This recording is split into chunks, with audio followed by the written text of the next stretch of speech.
మన ముఖ్యమంత్రి గారు పోయినసారి అసెంబ్లీలో మాట్లాడిండు రేవంత్ రెడ్డి, బడ్జెట్ లో మనకు గుండు సున్నా పెట్టిండ్రు, మన ప్రాజెక్టులకు అనుమతిస్తలేరు, మనకు ఏమీ రావడం లేదు, నేను నీతి ఆయోగ్ మీటింగ్ ను బైకాట్ చేస్తున్నా అని చెప్పి అసెంబ్లీలో చెప్పిండు.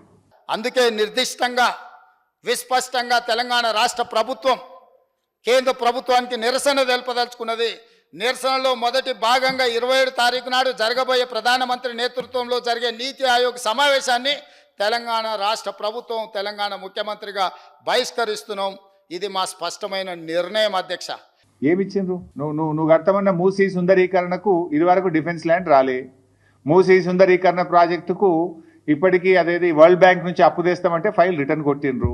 ఏది నీ మెట్రో రైలుకి ఇంతవరకు అనుమతి వచ్చింది లేదు.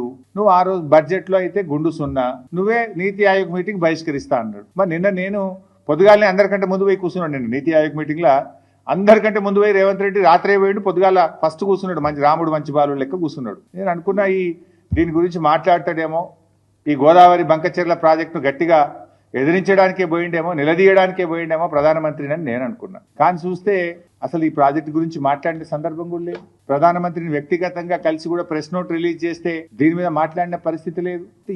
ఏం జరుగుతాం? రేవంత్ రెడ్డి మాట్లాడాడు, ఉత్తమ్ కుమార్ రెడ్డి అయితే అసలే మాట్లాడాడు.